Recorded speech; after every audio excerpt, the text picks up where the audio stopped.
এরে আল্লাহর বান্দা, তুমি চতুর্মুখী দুর্বল, খানার বেলায় দুর্বল, ঘুমের বেলায় দুর্বল, মেধার বেলায় দুর্বল, দুনিয়ার লাইনেও দুর্বল, তুমি আখিরাতের লাইনে দুর্বল। এখন যদি তুমি জান্নাতের পথে চলতে চাও, একা একা চলা যাবে না, তোমার সাহায্য নিতেই হবে। সাহায্য ছাড়া চলার কোনো রাস্তা নাই। তুমি কোরআন পড়তে জানো না, নবীর সুন্নত কোনটা বুঝো না। এখন যারা সুন্নত জানে, কোরআন জানে, তাদের কাছে যেতেই হবে। ওলামায়ে আহলে হকের পরামর্শ ছাড়া চলার উপায় নাই। সাহায্য ছাড়া চলা যাবে না। সাহায্য তুমি কার থেকে নিবারে বাবা? এমন একজন থেকে সাহায্য নাও যার মধ্যে কোনো অভাব নাই, যার পেছনে কোনো স্বার্থ নাই। দুনিয়াতে নজর করে দেখলাম স্বার্থ ছাড়া কোনো মানুষ দুনিয়াতে নাই। আছে? অভাব ছাড়া কোনো মানুষ নাই। বরং টাকা যার যত বেশি, তার অভাব তত বড়।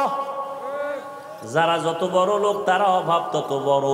অভাব গরিবের 100 টাকায় সমাধান হয়, বড় লোকের 1,00,000 টাকায় অভাব সমাধান হয় না। এই স্বার্থ ছাড়া, অভাব ছাড়া একজন পাইবা, তিনি আর কেউ নয়, আমার আল্লাহ। ইয়া আইয়ুহান নাস আনতুমুল ফুকারাউ ইলাল্লাহ ওয়াল্লাহু হুয়াল গনিয়্যুল হামিদ।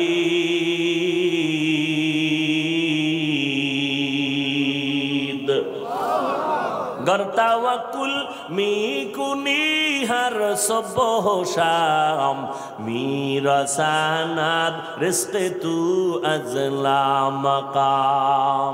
বাহাদুরি করিও না রে বাবা, অন্যের সাহায্য ছাড়া চলা যাবে না। দোয়াও কিন্তু একটা সাহায্য, দোয়াও সাহায্য। সাহায্য ছাড়া চলা যাবে না। মা বাবায় দোয়া করে, এর সাহায্যে আমরা বড় হয়েছি। মা বাবার ক্লান্ত পরিশ্রমের কারণে আমরা বড় হয়েছি, মা বাবার সহযোগিতায় বড় হয়েছি। কিন্তু স্বার্থ ছাড়া জমিনের মধ্যে কোনো মানুষ নাই, অভাব ছাড়া কেউ নাই। যার কোনো অভাব নাই তিনি হলেন আমার আল্লাহ, যার কোনো স্বার্থ নাই তিনি আমার আল্লাহ। এরে বান্দা, নিজেরে বড় মনে করলে ধ্বংস অনিবার্য।